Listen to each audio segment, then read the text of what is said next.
Oi gente, tudo bem?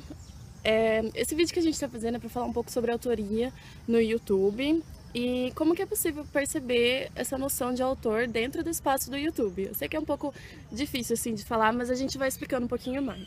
Então a gente vai falar sobre a construção da autoria dentro do YouTube e principalmente focando na construção da autoria dentro dos YouTubers, nos vídeos dos YouTubers. E para começar, é bom falar que não existe ao certo uma definição exata do que seja um vlog e nem de quem tenha sido o primeiro vlogueiro a surgir. Sabe-se que por volta de 2006 começou os primeiros virais que... Até um sanduíche, isso... Só que os vlogs, eles já existem antes do próprio YouTube, que é por volta de 2010 que começa a fazer o sucesso mesmo, que começa a surgir como a gente conhece, ter mais visualizações.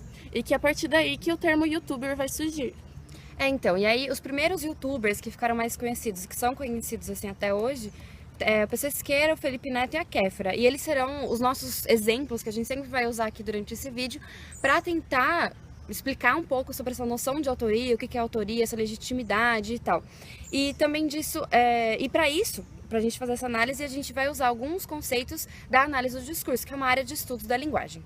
Primeiro a gente vai explicar como que o YouTube, como um espaço, possibilita a legitimação desses dizeres. Então no YouTube existem diversos dizeres, mas nem todos são legitimados. E então a gente vai explicar por que isso acontece. Exatamente, assim, por que isso acontece, por que alguns discursos são legitimados, outros não, o que leva essa noção de autoria dentro dos vídeos, dentro do YouTube, por que um youtuber pode ser então considerado autor.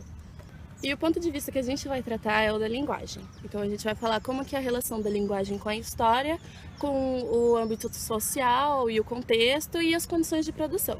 Então se a gente vê as condições de produção do vídeo, é possível perceber como que tudo isso influencia para que esses discursos sejam legitimados.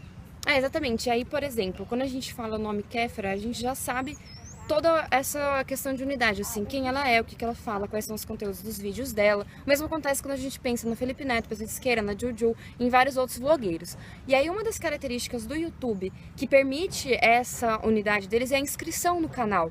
Porque quando você pensa, por exemplo, em se inscrever num canal, você se inscreve porque você gostou de um vídeo e significa que você vai gostar de outros. Mas geralmente é assim que acontece. Você gostou de um vídeo do Felipe Neto, você gostou de um vídeo de PC Siqueira, você vai se inscrever naquele canal para continuar vendo aquele mesmo conteúdo, aquele mesmo discurso em outros vídeos também. Isso faz com que a pessoa, ao se inscrever num canal, ela busque e perceba essa unidade mesmo.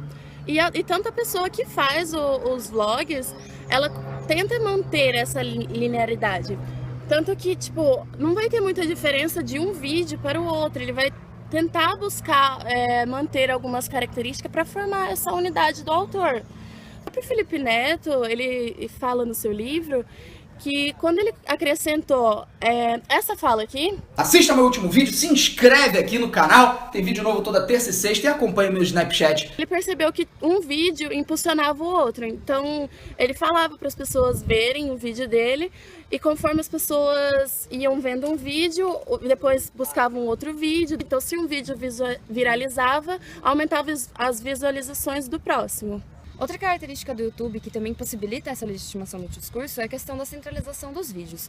Os vídeos do YouTube, eles ficam centralizados na página. Quando a gente entra numa página para ver um vídeo, o que está centralizado e em destaque é o próprio vídeo. Então, por exemplo, como esse vídeo aqui nosso, nós estamos centralizados na página e tal. E quando a gente pensa nos YouTubers, ele é que está no centro desse vídeo. Então, assim, o próprio espaço do YouTube e o lugar que ele fica é muito importante para ajudar nessa legitimação do que ele está dizendo mesmo. É como se ele tivesse, então, uma autoridade sobre aquilo que ele diz pela posição que ele ocupa ali no vídeo.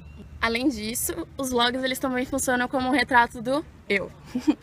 E eles podem falar sobre os mais diversos assuntos, desde política, coisas que estão na mídia, receitas, jogos, então, tipo, tem de tudo, desde maquiagem, dos mais diversos assuntos eles podem falar, inclusive das opiniões dele, o que é muito importante porque possibilita, sabe, esse sujeito falar do que ele está pensando, suas próprias experiências profissionais. Então essa pessoalidade dos vídeos permite que a gente se identifique com o vlogueiro que a gente está vendo. Então, por exemplo, eu assisto os vídeos do PC Siqueira porque eu me identifico com o que ele fala, com as opiniões dele.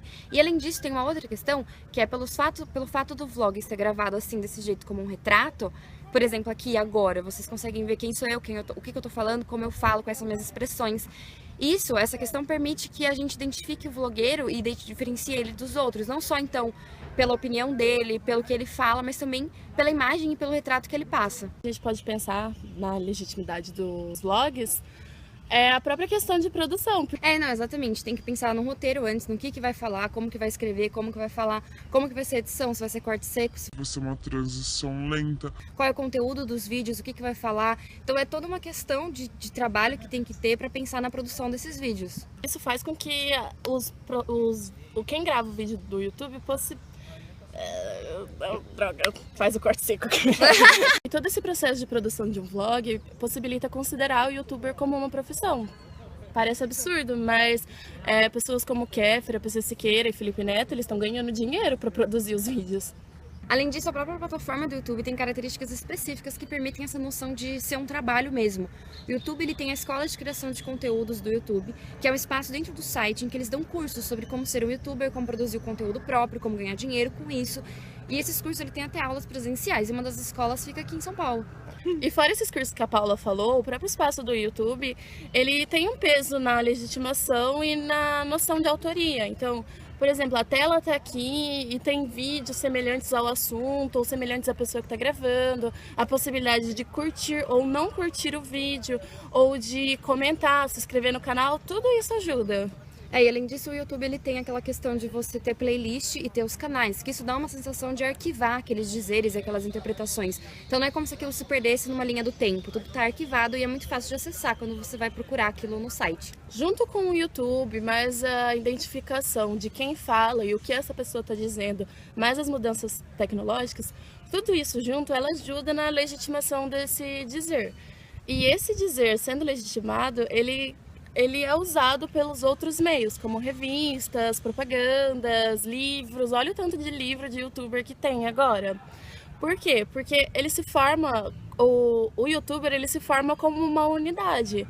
Por exemplo, o Felipe Neto, ele vai ser o Felipe Neto independente dele estar numa propaganda ou estar no youtuber mesmo, porque essa unidade ela vai ser mantida. E o que a gente pretende fazer é pegar esses youtubers que viralizaram em 2010 e mostrar como que essa unidade é mantida tanto no YouTube como nos outros meios.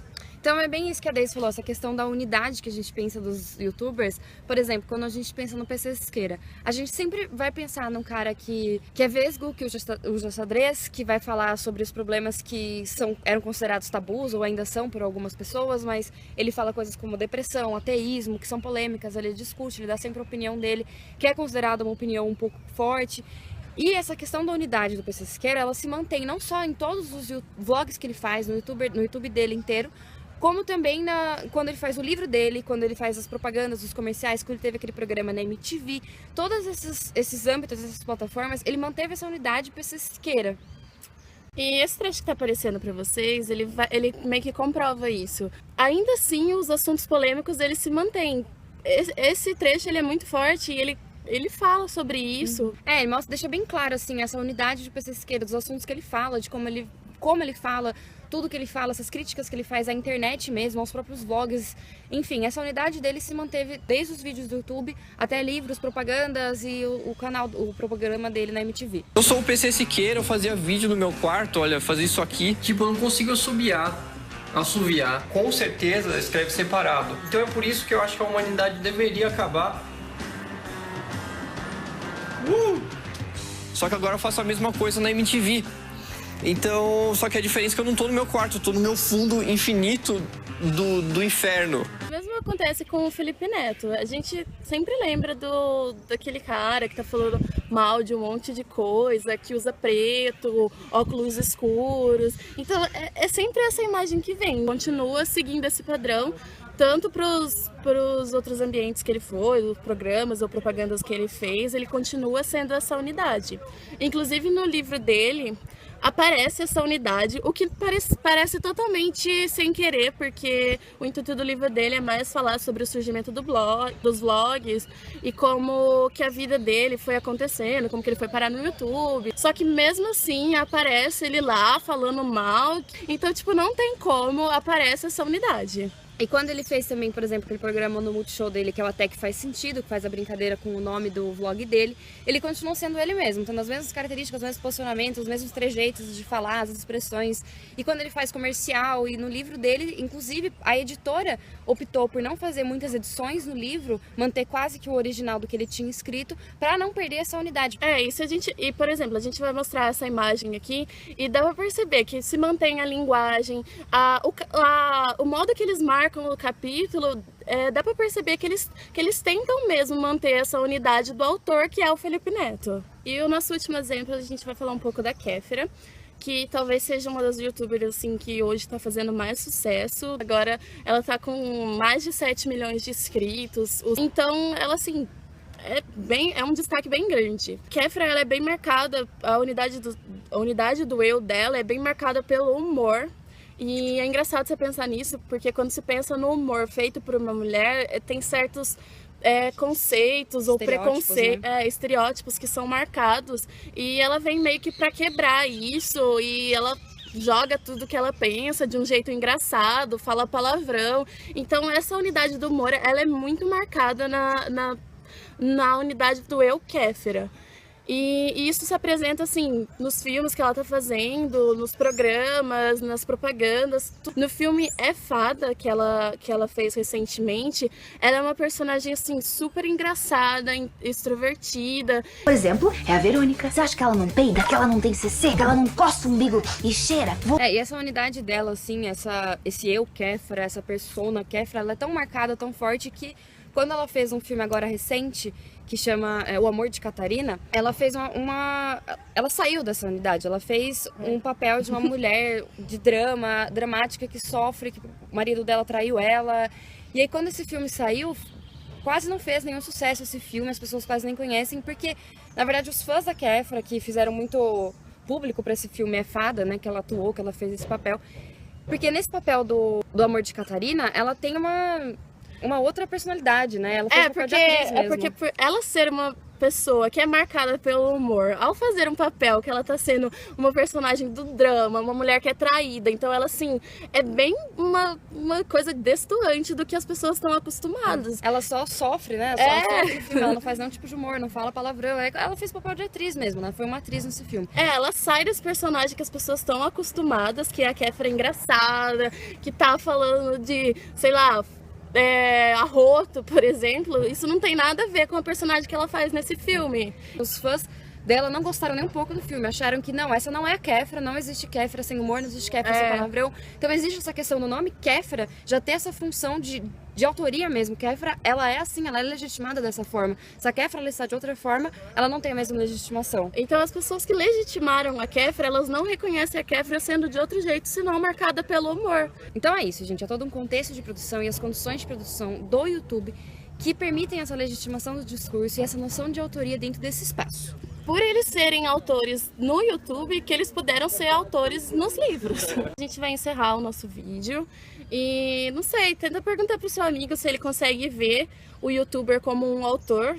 E é interessante pensar também, ver os próximos vídeos e vlogs do YouTube pensando nessa noção de autoria. Por que aquela pessoa, aquele dizer, aquela interpretação pode ser considerada uma autoria? Por que aquela pessoa pode ser considerada autor antes mesmo de ir para os livros ou para os filmes? Que é aquela noção que a gente tinha antes de que é autor só quem produz livro. Na verdade, não é só isso. Então é isso, gente. É isso. Obrigada por ver o nosso vídeo.